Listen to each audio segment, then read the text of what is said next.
Good day! May 2016 national and local elections are fast approaching. I am urging all the voting mass to exercise your right to vote. Di lang na mga kaigsuunan, dapat kita nga mga Pilipino mupili ta og ligdong, maalagaron ug seryoso sa panerbisyo. Kandidato na kwalipikado na mapadagan sa atong panggobyerno, lokal man o nasyonal. Karong adlaw, awhagon ko kamo sa pag-uban kanako sa programa sulod sa 30 minutos. Kauban si Bernard Balong Cortina, kandidato pagkagobernador sa atong probinsya para sa tinuod na kabag-uhan ug kalambuan. Kini ang Uswag Bag-ong Davao del Sur. Mga kaigsuunan, welcome sa atong programa.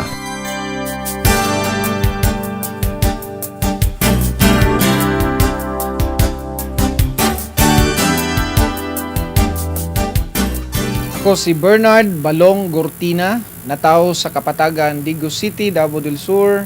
Nagpuyo karon currently sa Playa, Digos City. Ako sa Kaminyo, adun ako'y tulo ka anak, akong asawa isa ka nurse.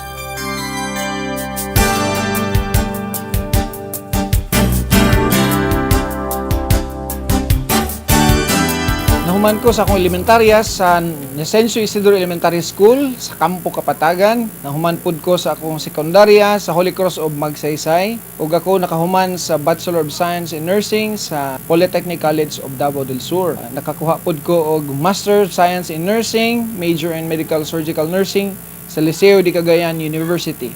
Ug isa ko ka fellow sa Philippine College of Hospital Administrators.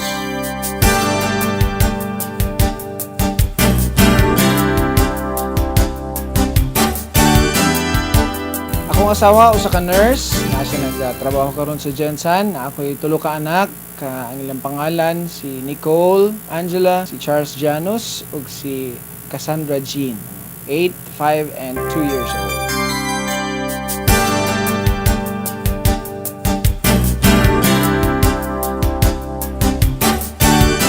Currently, usa ko ka hospital administrator sa Aquino Medical Specialist Hospital. Ako isa pod ka professor sa graduate school sa St. Joseph College of Quezon City, graduate school for Master of Science in Hospital Administration. Ug karon currently isa ko ka hospital management consultants dinhi sa Region 11 ug Region 12.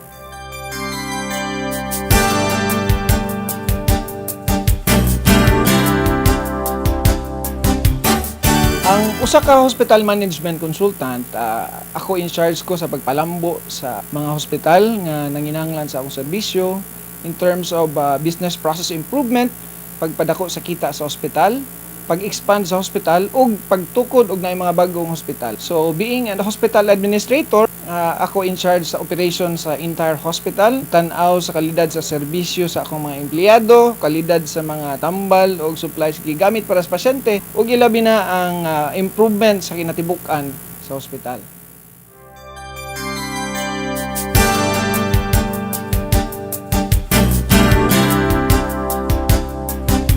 Ang akong previous employment history, nahimo kong usa ka staff nurse sa Gonzales Hospital, Paulino Hospital, Fort Bonifacio General Hospital. Nahimo po kong clinical instructor, college instructor sa Polytechnic College of Davao del Sur.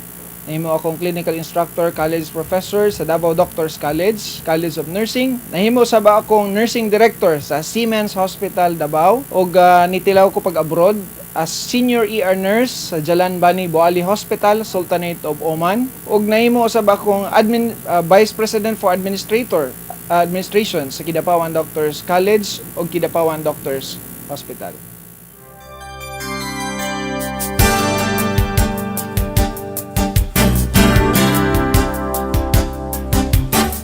Ang akong intention nganong midagan ko pagka-gobernador sa atong probinsya kay nakita nako ang kahinay nga kalambuan sa atong probinsya.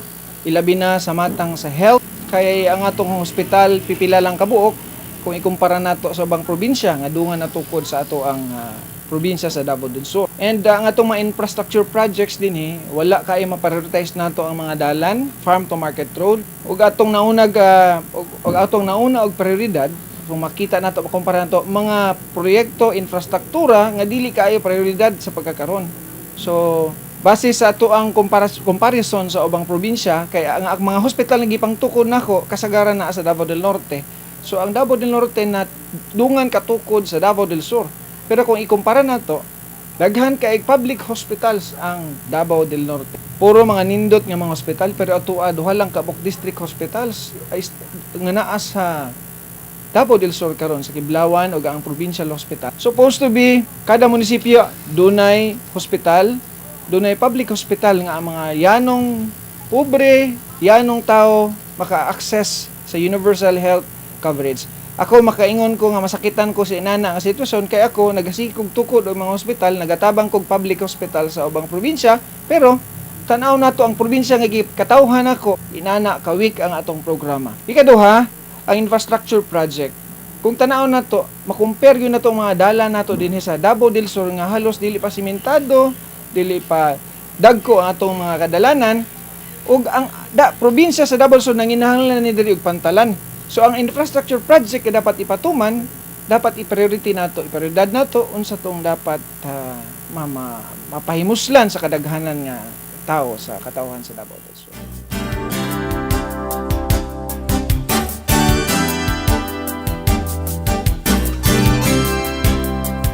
Ang akong priority programs in terms of health, kay mo na akong expertise gyud ang health.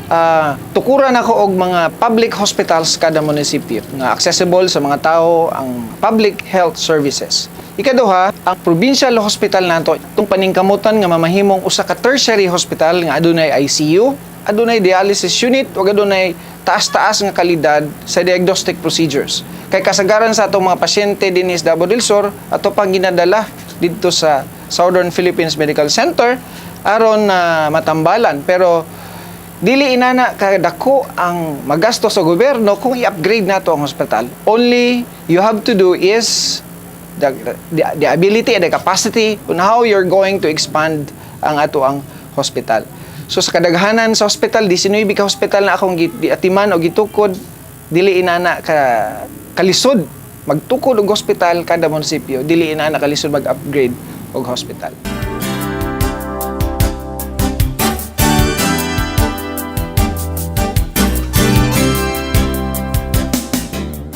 In terms sa infrastructure projects, kailangan to iprioridad ang mga provincial roads, barangay roads nga hantud karon wa pa gyud masimento. Sa una pa na nagikinahinglan kay na sa mga mag-uuma nato ug mga negosyante nga naay right access from farm to market road, wa gyud na nato matagaan og dakong pagtagad kung ikumpara nato sa ubang probinsya. Daghan kaayo og mga lubak-lubak og mga dalan nga wa pa gyud maatiman. Ug ang pag-widen sa ato ang national roads and provincial roads mahimong maikumpara nato sa ubang probinsya. Ilabi na sa Davao del Norte, South Cotabato, lagpad kay ilang mga dalan nganong dili nato na kaya himuon diri sa Davao del Sur. Mao nga mauna akong prioridad aron nga ang dili lang ang makabenepisyo ang mga commuters kundi kinatibukan. Access sa mga mag-uuma sa ilang produkto, ang yuta nga masemento, dalan nga maagian sa sementong dalan, ang yuta din na mutaas ang value, ang mga mag-uuma dali lang mo pasulod ug mo pagawa sa ilang mga produkto ug ang turismo atong ma-promote. Kay sugutag sa dili bisag unsaon yung promote ang turismo sa Davao del Sur, maglisod ta tuod kay medyo dili gid maayo ang status sa ato ang mga roads and bridges dinhi sa atong probinsya. Ug ang isa sa pinaka-importante nga nakita nako kay infrastructure project nga kinahanglan mapatuman kung kita palaron ang pagtukod og pantalan nganhi sa Digo City, kay kita usa ka junction ang Digo City, hub siya nga agi-agian ra gyud. Supposed to be kanang mga produkto nato nga mga saging, mangga ug uban pang ipang-export nganong dalon pa man nato sa Davao. Nganong dili ta mohimo og pantalan diri sa atoa aron tuol na lang dalaan nato mga produkto, makakita pataog ang mga katawhan, mataga ang trabaho ug daghan ang negosyo, ang economy mo flourish dinhi sa ato ang probinsya.